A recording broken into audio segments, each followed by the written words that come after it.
আজ তোমাদের জানলা দিয়ে রোড ভিউ করালাম, আর অন্যদিন আমার বেডরুম দিয়ে গঙ্গা ভিউ করাই। কাল রাত্রি থেকে মনে করে রেখেছিলাম যে আজকে বেড কভার বদল করবই করব। বিছানাটা না বর্ষায় কীরকম ন্যাতা ন্যাতা হয়ে গেছিলো। এখন এত বছর বাদে আমার মনে পড়ছে যে এখন আমার চাদর রাখার জায়গা নেই, কোনটা পাতবো কী পাতবো ভাবতে গিয়ে মাথা খারাপ লাগে। আর যখন আমার বিয়ে হয়েছিল, জাস্ট 1 মাস হাতে, মানে তখন বিয়ে হয়েছিল, তখন আমার কাছে জাস্ট 3টে চাদর ছিল, 3টে বম্বে ডাইংয়ের চাদর, ব্যাস এই ছিল সর্বসাকুল্যে।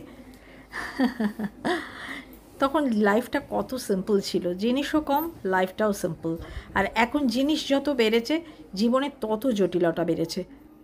এই কথাটা তোমাদের বলতে গিয়ে সেই গল্পটা আমার মনে পড়ল, ভাল্লুক আর 2টি বন্ধুর গল্প। ভাল্লুকের হাত থেকে বাঁচার জন্য একটি বন্ধুর কাছে অনেক রাস্তা ছিল যে ভাল্লুককে ঠকাবার জন্য, আর একটি বন্ধু কিচ্ছু জানতো না, সে গাছে চড়তেও জানতো না, কিছুই না। সে তখন একটাই জিনিস জানতো যে ভাল্লুক মরা মানুষ খায় না। সে নিঃশ্বাস বন্ধ করে শুয়ে পড়েছিল। সে কিন্তু ভাল্লুকের হাত থেকে বেঁচে গিয়েছিল। আর যে অনেক রকম কিছু জানতো, সে তখন ভাবছিল আমি কোন রাস্তাটা নেব, এই করতে করতে ভাল্লুকের পেটে। যাক ফ্রেন্ডস, আমার গল্পটিও ফুরোলো আর বিছানাটিও সাজানো কমপ্লিট।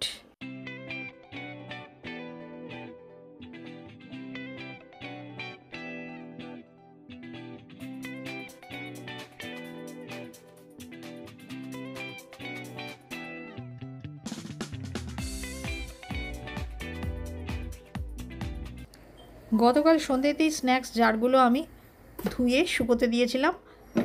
এখন টিস্যু দিয়ে মুছে স্ন্যাক্সগুলো ঢেলে রাখলাম, যাতে বিকেলবেলায় চায়ের সঙ্গে টাটা ঠিক মতন জোটে। আমার পুরনো বন্ধুদের কাছে এই দৃশ্যটা একটু নতুন লাগছে, তাই না? সিএস চ্যাটার্জি একটু আসছি করে, মানে আসি বলে কাশি গেল, তাই আপনা হাত জগন্নাথ। চায়ের কাপ, মন খারাপ না বাবু, মন টন খারাপ আমার হয় না। ভগবান এই একটি জিনিসের থেকে আমাকে বাঁচিয়েছেন।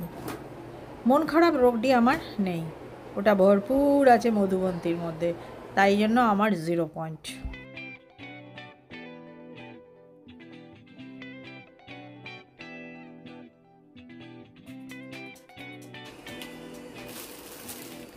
এই গোল্ডেন কালারের লিফটটা এসে অনেক দিন পড়ে আছে, খোলা আর হচ্ছিল না। চলো আজকে খুলে একটা নিউ ডেকর দিই। এই আমার ঘরের ফুলগুলো দেব বাতিল। কেমন লাগছে নিউ গেটআপে, লাল ব্যাকগ্রাউন্ডে?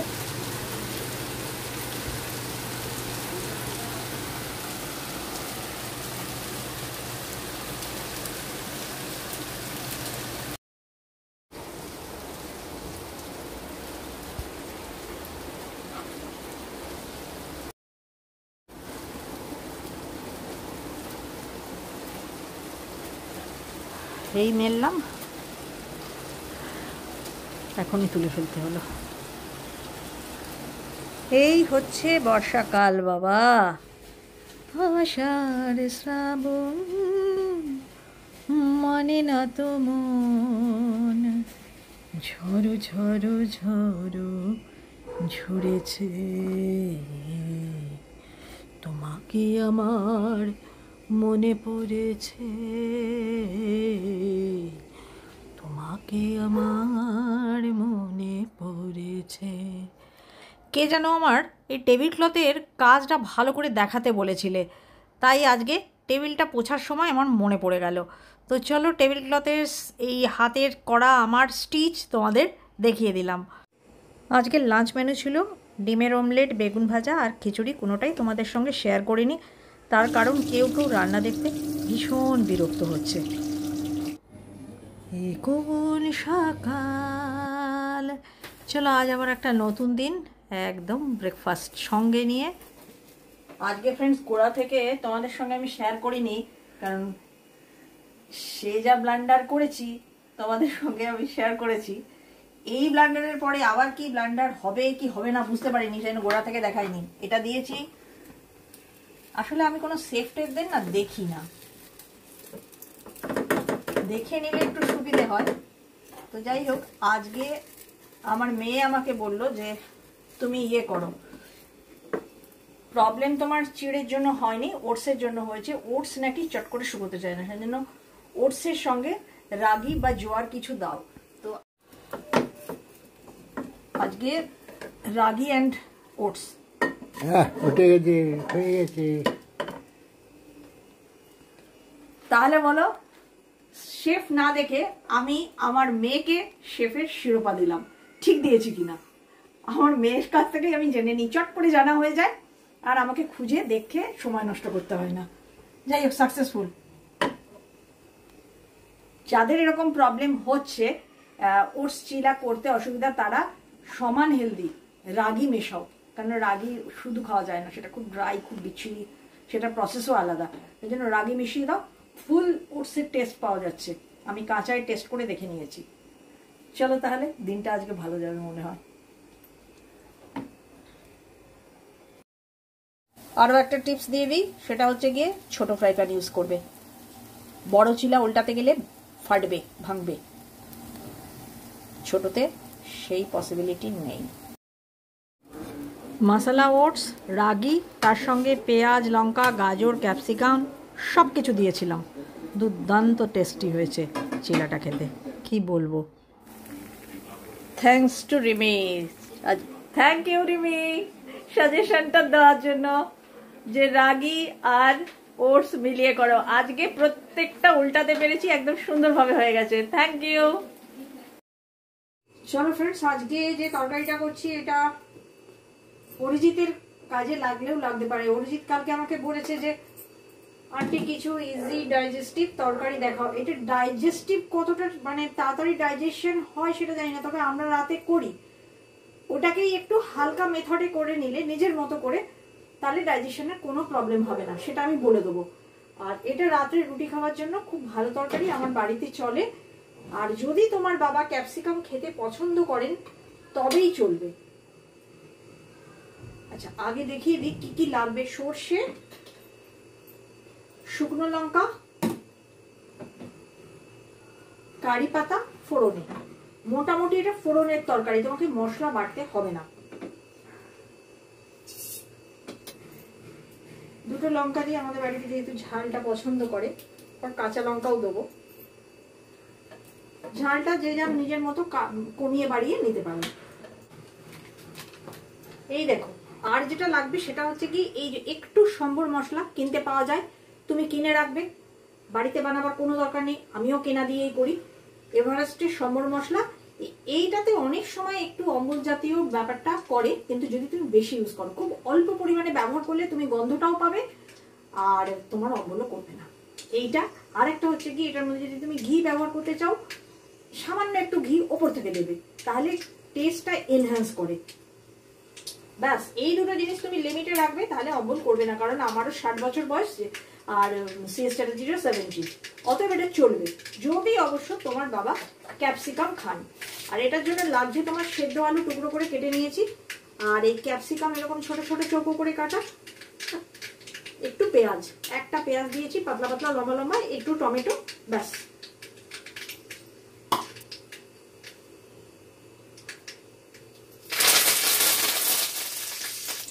কি জয়শ্রী না কি নাম, সে সমানে বলছে রান্না কেন দেখাচ্ছ, গল্প কেন করো না। আরে বাবা, গল্প তো আমি করি। এই দেখো, আমাদের 3 জনের তরকারিতে আমি এইটুকু ব্যবহার করছি, ওই ইনডাইজেশনের ভয়ে। তোমাদের 2 জনের তরকারিতে তুমি এর থেকেও কম ব্যবহার করবে, এটা শেষে ব্যবহার করবে, গন্ধটাও পাবে আর কোনো রকম ইনডাইজেশন হবে না। রান্নাটা হচ্ছে সাদা তেলে, খুব বেশি কিছু সাতলাবার দরকার নেই। আমি তো কাজ করতে করতে গল্প করি। হ্যাঁ, বসে বসে গল্প যদি করতে বলো, সে সময় আমার নেই বাপু। আমাদের বয়সের মানুষরা সবাই বাড়িতে একটা করে রান্নার লোক রেখে দিয়েছে, তারা বসে বসে গল্প করে ব্লগ বানাচ্ছে, তাদের ব্লগ তুমি দেখো, শান্তি পাবে। আর একটু কাশ্মীরি লাল।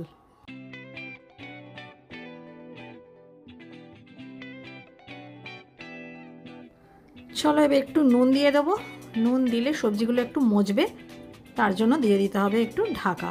খুব তাড়াতাড়ি রান্নাটা হয়ে যাবে, কারণ সেদ্ধ আলু আর ক্যাপসিকাম তো টাইম নেয় না। লঙ্কা গুঁড়ো,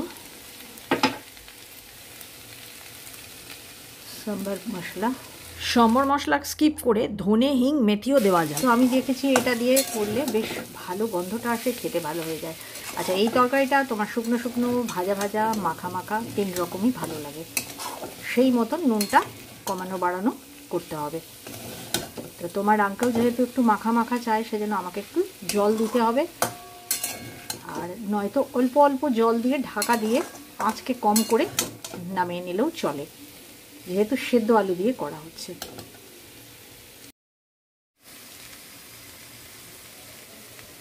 এইটুকু ঘি ইউজ করেছি সুগন্ধের জন্য, না দিলেও চলে।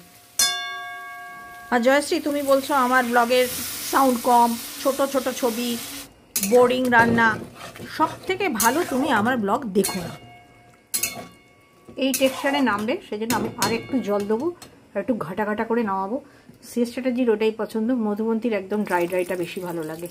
কিন্তু কি করা যাবে, এক যাত্রায় পৃথক। কুছ না কাহো, কুছ ভি না কাহো। তরকারিটা কিন্তু হলুদ দিইনি, ইচ্ছে করলে দিতে পারো অল্প মাত্রায়।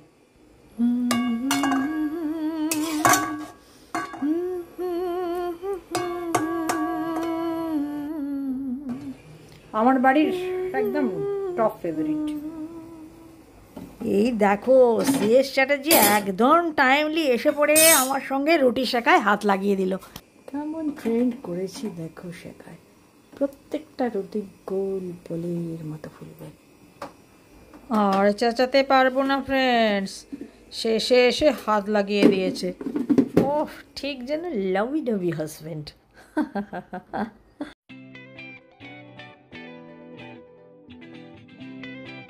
উপমার মতো আজকে চিড়েটা বানিয়েছি একদম উপমার মতন, সেই ফাইন চিড়েটা গো। আমাকে অনেকেই বলছিল ফাইন চিড়েটা এনে পড়ে আছে। তো ফ্রেন্ডস, আমি তোমাদের একটা সাজেশান দিতে পারি। আমার কিন্তু চিড়ের পোলাও করার জন্য যে চিড়েটা রাখাই আছে, ওটা যেহেতু ভালো, ওটা নিয়ে কোনো প্রবলেম নেই, তো ওটাই আমি হাত দিইনি। যে জিনিস প্রবলেমেটিক সেটাকেই আমি আগে শেষ করি। তো তোমাদেরকে আমি সাজেশন দেবো যে আমি যেইভাবে এই চিড়ের পোলাওটা করছি, তোমরা সেইভাবে করে ফিনিশ করে দিতে পারো।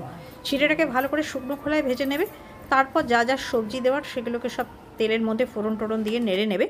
লাস্টে সেই রোস্টেড চিড়েটা দিয়ে হালকা জল দিয়ে দেবে, আর জল দিয়ে নাড়তে থাকবে, নাড়লেই একটু মন্ড মতো হয়ে যাবে, দেখবে একদম সুজি উপমা টাইপের দেখতে হয়ে গেল। ব্যাস, নামিয়ে নেবে। খেতে কিন্তু একদম সুজি উপমার মতো লাগছে।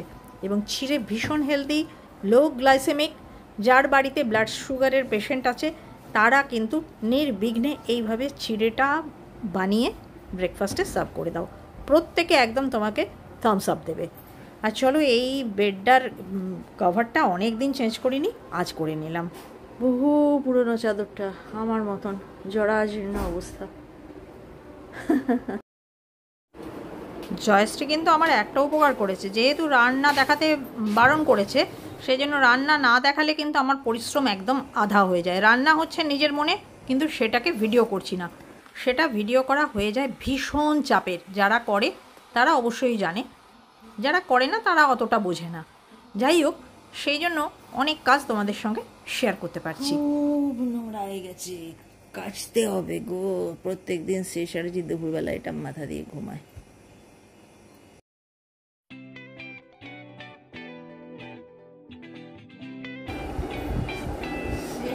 দুপুরবেলা রিল্যাক্স করা।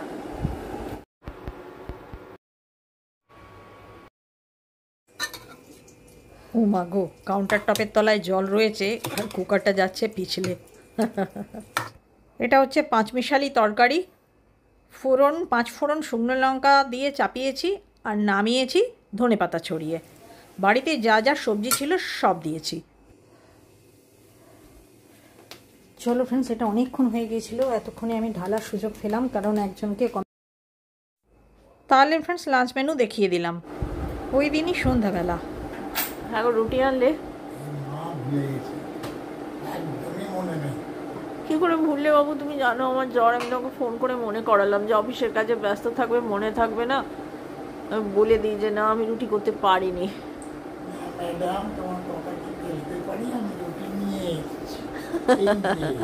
তাই বলো। আজ আমি জ্বরের অছিলায় রুটি করিনি।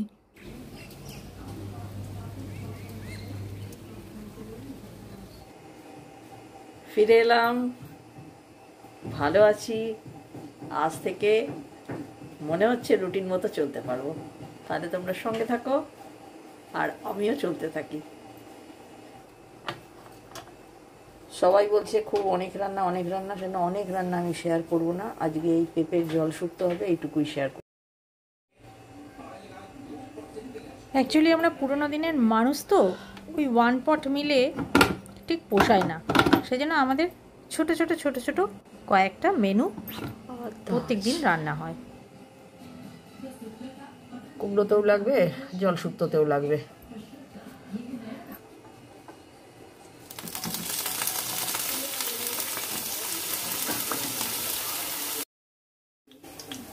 ফোড়নে তেজপাতা,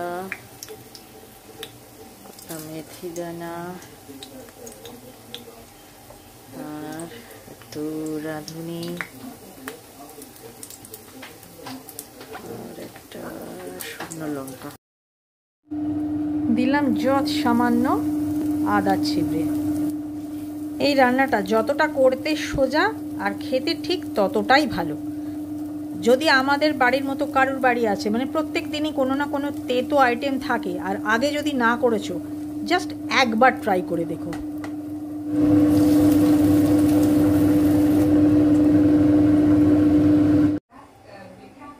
এই হচ্ছে জল শুক্তো, ফুটুক, না ঘি না কিচ্ছু পড়বে না, না দুধ, কিছু না। এটা হচ্ছে মানুষের যখন ডাইজেশন প্রবলেম থাকে তখন এই ধরনের শুক্তো খাও।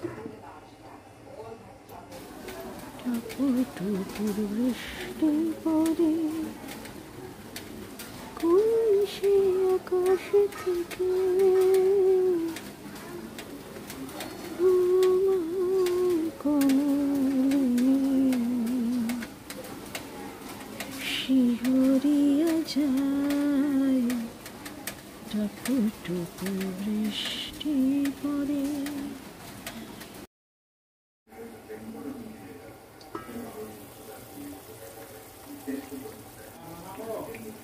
বানাও, বৃষ্টির সঙ্গে সুন্দর চা, আর আমার এক পদ নামিয়ে ফেলেছি, ব্রেকফাস্টও মিটে গেছে। ব্রেকফাস্টটা তোমাদের সঙ্গে শেয়ার করা হলো না ফ্রেন্ডস, সেরকম কোনো মোহময়ী ফ্রেন্ডস ব্রেকফাস্ট ছিল না। ওদের দুজনকে ম্যাগি করে দিয়ে দিয়েছি। লোকেরা এখনই আমাকে অনেক সাজেশন দিতে থাকবে, ম্যাগি খাওয়া ভালো নয়, Maggi is not healthy, Maggi is not good for health, অনেক কিছু বলতে থাকবে। অনেক ডায়েটিশিয়ান দিদি আছে, তারা এইটুকু বোঝে না যে মন ব্যালানেকে নিয়ে মাঝে মধ্যে রুটিন ব্রেক করতে হয়। কারণ আমরা তো আর বাইরে রেস্টুরেন্টে হরদম খাই না, না, আমরা সবসময় ঘরের রান্না খাই। দেখো দেখো দেখো, মধুবন্তিকা ড্রামা দেখো, বলছে বউকে খুব ভালোবাসে বাবা।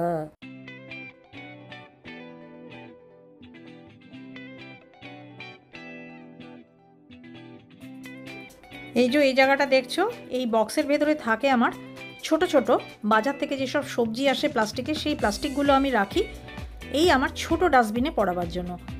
প্রত্যেক দিন একটা করে ডাস্টবিনে আমি এরকমভাবে কাপড় পরাই, ধোয়া ডাস্টবিনে। তারপর ময়লা নিয়ে চলে গেলে সেটা ধুয়ে শুকোতে দিয়ে দিই, আর নেক্সট যেটা শুকনো থাকে সেটাতে এরকমভাবে প্লাস্টিক পরিয়ে আমি কিচেনে নিয়ে নিই। এই হচ্ছে আমার ডাস্টবিন কাহানি।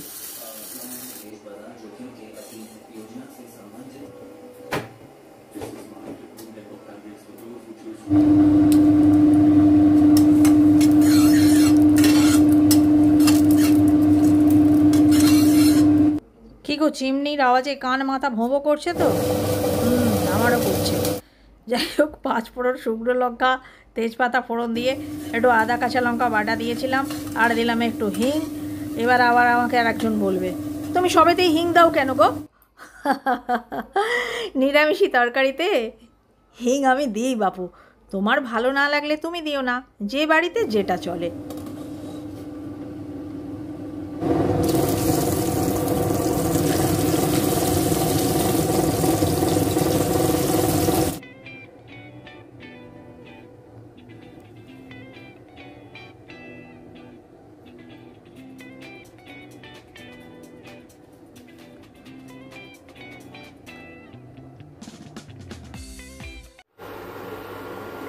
বলছে আমি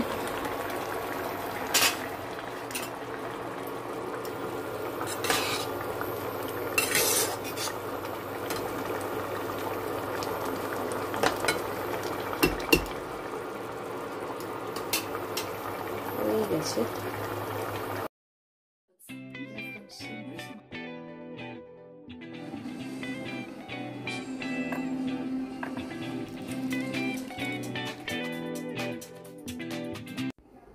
সেম ডে রাত্রিবেলা ফ্রেন্ডস, মধুবন্তী বলল আজকে পরোটা হলে ভালো হয়।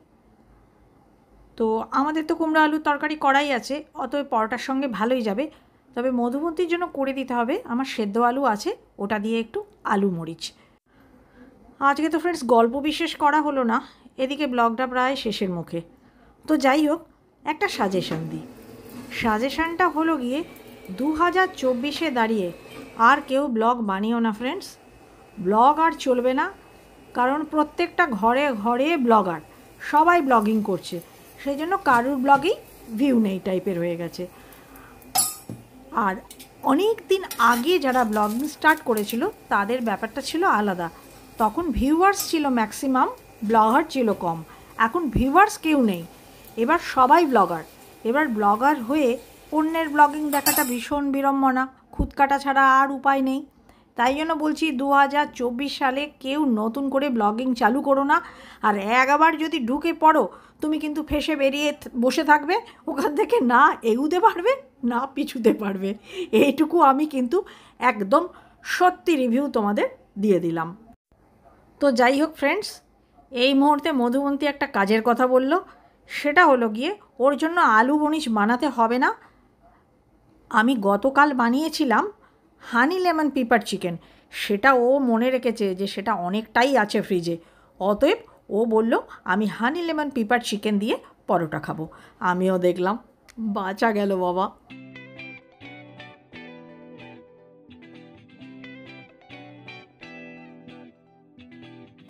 আমি সিএসটারিজিকে জিজ্ঞেস করলাম, এই যে সুন্দর নরম নরম পাতলা পাতলা ফুলকো ফুলকো পরোটা হচ্ছে, ক্রেডিট কার? আরে কে ভাজছে সেটা দেখতে হবে তো। হ্যাঁ। ভাজার যে কায়দায় ফোলাতে হবে। মানে all credit goes to say Chatterjee. নিশ্চয়ই। আগুনের টেম্পারেচার মেজার করতে হয়, কখন উল্টাতে হবে, কখন ঘিয়ে দিতে হবে, সব ইয়ে আছে। তোমরা যারা পুরনো তারা তো জানোই আমাদের বাড়িতে ময়দার কোনো জিনিসই হয় না, পরোটাও আটারই। আর দাঁড়াও তোমাদেরকে ফ্রিজ থেকে বার করে ওই যে হানি লেমন পেপার চিকেন যে বানিয়েছিলাম সেটা তোমাদের সঙ্গে শেয়ার করিনি, আগে আগে অনেকবার করেছি। তো যেটা রাখা আছে সেটার মূর্তিটা দেখিয়ে দিয়ে ব্লগটার আমি ইতি টানবো। এই দেখো তার মূর্তি। তাহলে আজকের মতো চলি ফ্রেন্ডস, বাই বাই।